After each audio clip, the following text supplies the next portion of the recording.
distinguished guests, fellow researchers, and esteemed member of the academic community. Good evening. I am Dr. Mahua Patra, my co-researcher Mr. Ochinto Dev.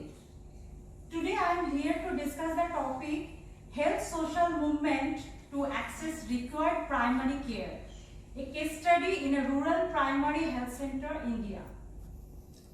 We invite you to imagine a situation where you urgently require primary care only to find that it is not readily available.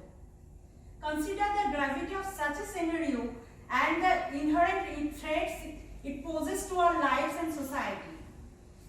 The unavailability of primary care in crucial moments can mean the difference between life and death.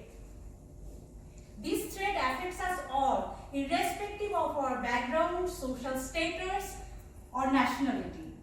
Ensuring access to primary health care, particularly in rural areas of developing countries, remains a pressing concern in today's world. The background of this study highlights the pressing challenges we face: a lack of healthcare services, poor infrastructure, lack of government initiatives. However, in the face of these obstacles, health social movements have emerged as catalysts for change. Objective of this study to explore ways to enhance access to primary health care through health social movement and evaluate their effectiveness.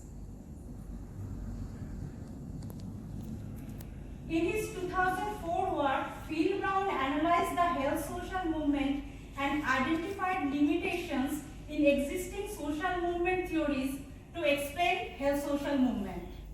He developed a model based on McAdam et al.'s integrative approach, categorizing HSM into health access movement, embodied health movement, and constituency-bound health movement. While Brown focused on the EHM using the boundary framework, there is still a need for more comprehensive studies on the health access movement. To analyze the health access movement, we employ a network framework and pragmatic approach.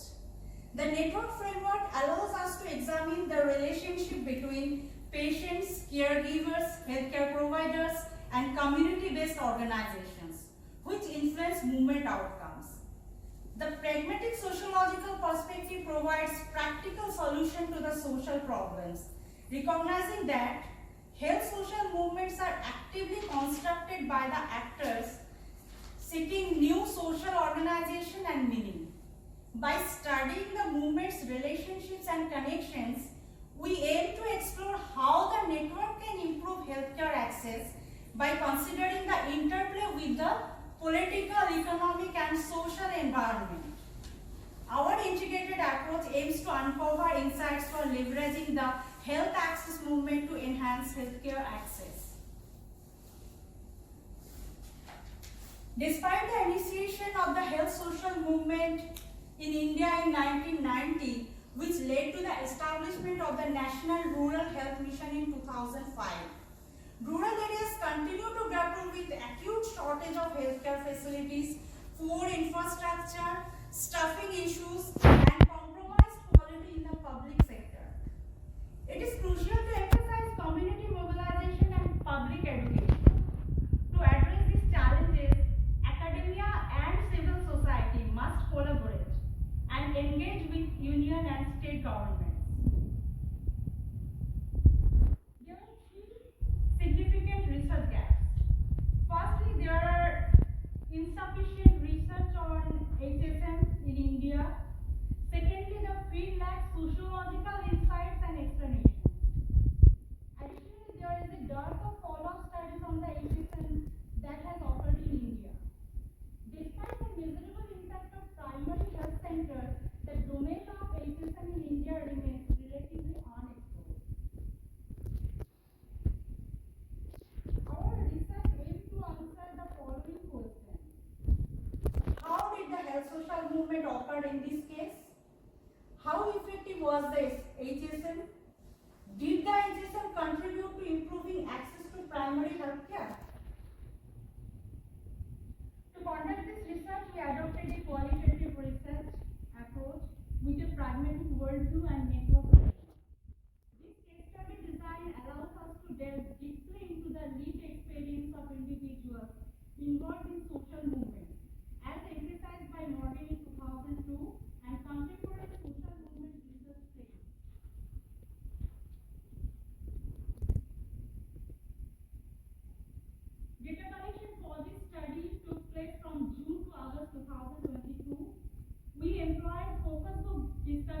in-depth interviews and analysis of government documents. Government documents like Ministry of Health and Family Affairs website, letters to the Health Department, right to information petitions, response letter from Health Department, writ petitions to the High Court and High Court judgment. Interviews were conducted in Bengali language and lasted 30 to 40 minutes each. Brojogallapur village, that area of study, the Brojogallapur village residents shared their primary care and health social movement experiences. We recorded and transcribed the interviews, and participants were asked about helpful aspects and desired changes. The focus of discussions included personal experiences of primary healthcare access, insights from NGO workers, and observation made at the primary health center. This is the geographical location of the place of the study, the red bounded one. This study focuses on the struggle and achievement of Brojogallapur village in West Bengal, India. It is an island surrounded by the Bay of Bengal, located 10 kilometers away from the nearest mainland. It represents a case study of healthcare challenges and community effort. According to the District Statistical Handbook 2014, Mahua block in West Bengal had 1 rural hospital, 3 primary health centers, and 7 NGO or private nursing homes. This facility provides 93 beds and was staffed by 13 doctors. They treated 3,815 indoor patients and 66,575 outdoor patients in that year, that means 2014. Here we utilized purposive sampling with snowballing. Our study included 6 members of the village councilling and 3 active members of the NGO Human Rights Initiative. This is the demographic profile of study participants.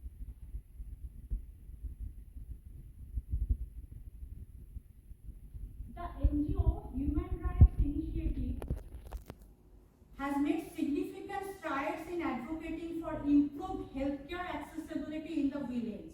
They collaborated with the village council to address community challenges and find solutions for healthcare needs. Initially, appeals and letters to the government department yielded no response. The NGO then utilized the Right to Information Act but faced bureaucratic hurdles and silence. They approached the Information Commission, which issued a show cause notice. The Department of Health and the authorities expressed regret for their inability to provide the required staff, claiming it was discretionary. After years of waiting, the NGO and the villagers filed a public interest litigation in the High Court of Kolkata in March 2015. The court, in a single hearing, ruled in favor of the village paper, directing the provision of necessary medical staff and resources within 3 weeks. Subsequently, 2 residential medical officers and 3 nurses were posted to the PHC. But by 2019, the availability of healthcare staff had significantly declined because of COVID-19 pandemic. And after the COVID-19, it was not improved. In 2022, only 1 doctor was posted at the local health center, providing service for only 1 hour per week and not residing in the nearby government housing. This left the locals without access to emergency healthcare services. Tragic consequences occurred when a young man passed away due to a lack of timely healthcare and oxygen facilities during an accident, as the doctor was absent and the oxygen cylinder was empty. The region also faced challenges in regular child deliveries, with women having to travel to the mainland by launch. Despite government policies like telemedicine centers and door-to-door doctor services, a permanent doctor posted in the area was necessary. The shortage of medical personnel was compounded by poverty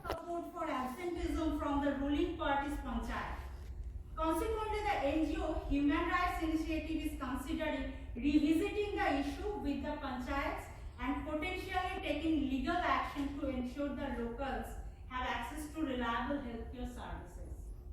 Here we found a network and complex interplay among the civil society, that means village council, NGO, administration and judiciary in the political context. The themes on the basis of respondents' opinion: rural healthcare situation, absenteeism of health staff, role of NGOs, role of judiciary, decentralization of power, role of political will, and continuous health movement. Key finding of our research includes shortage of healthcare workers and infrastructure, high absenteeism among healthcare staff, the crucial role of NGOs in advocating for civil rights, representation of civil society through the village council under the panchayat system, active involvement of the judiciary in addressing these issues, and the influence of political will. In conclusion, our study emphasizes two key findings. Negative local political will can impede NGO and judiciary efforts, and the necessity of an ongoing health social movement led by a vigilant civil society and supported by NGO. As a presenter, I advocate for equitable access to primary health care. Limitation of the study, lack of data from the provider side, and less number of study participants. Most important contribution of the study to the existing literature and to the practice implication.